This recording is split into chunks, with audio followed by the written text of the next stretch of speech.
出埃及記第3章記載，實在降臨。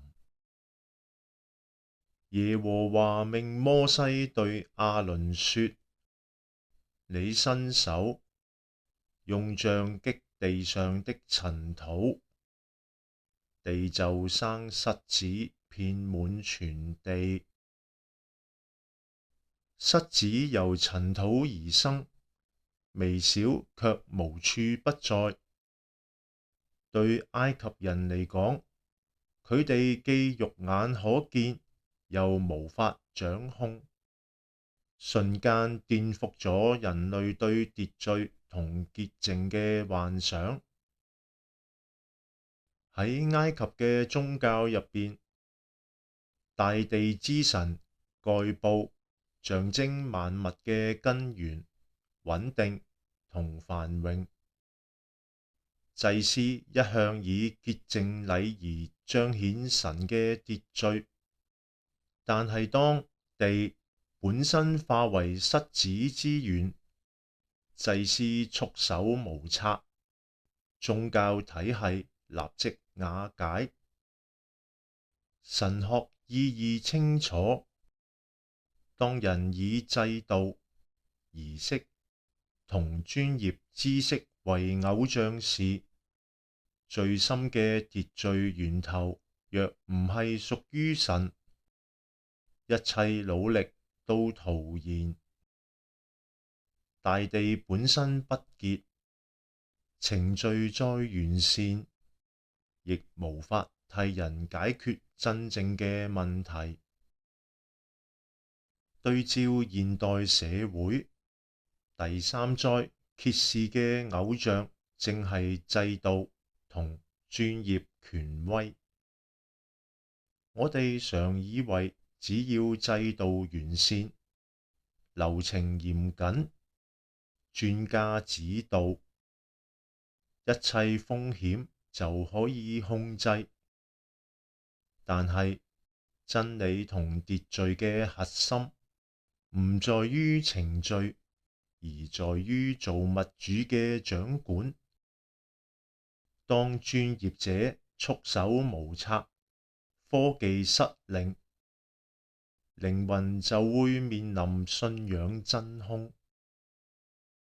呢一災提醒我哋，理性、知識、權威，若果被絕對化，就會遮蔽對神嘅倚靠。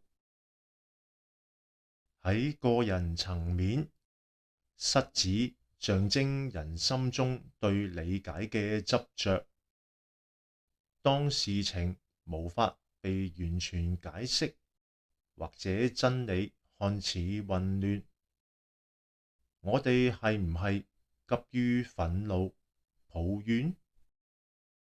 當頭腦充滿分析同資訊，靈裡係唔係仍然乾渴？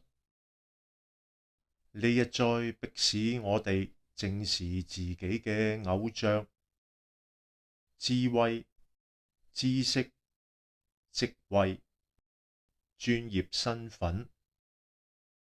呢啲本應係工具，卻往往成為我哋依靠嘅盾牌，遮蔽咗對神嘅信服。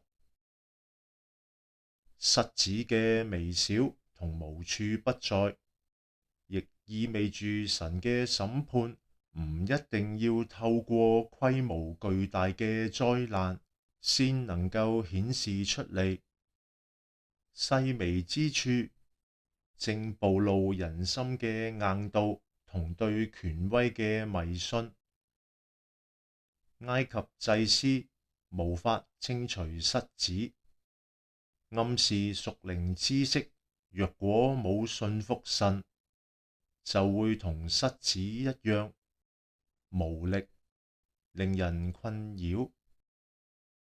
信仰嘅真實係喺有限嘅理解面前，仍然願意承認神嘅主權，讓靈魂喺塵土同微小之間回歸光明。現代生活嘅失子之災，體現喺制度失效、規範漏洞、專業無能時嘅焦慮同恐懼。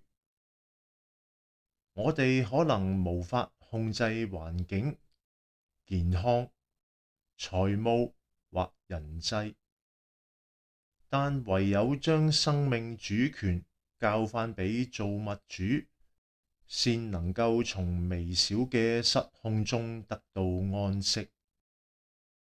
正如摩西伸杖擊地，塵土生虱，神提醒我哋，所有依靠人嘅系統、權威、知識嘅自滿，都唔及神掌管萬事嘅真實。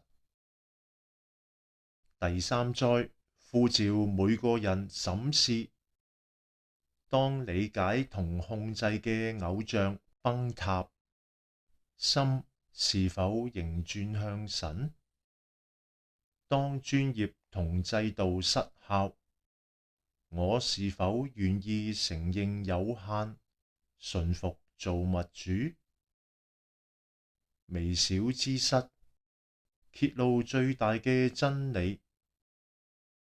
智慧若不倚靠神，終將枯竭；靈魂若不回到光，縱使知識滿腹，也如塵土生虱，無法潔淨。唯有承認神嘅主權，生命才能夠喺秩序、智慧同信仰中重獲潔淨與安息。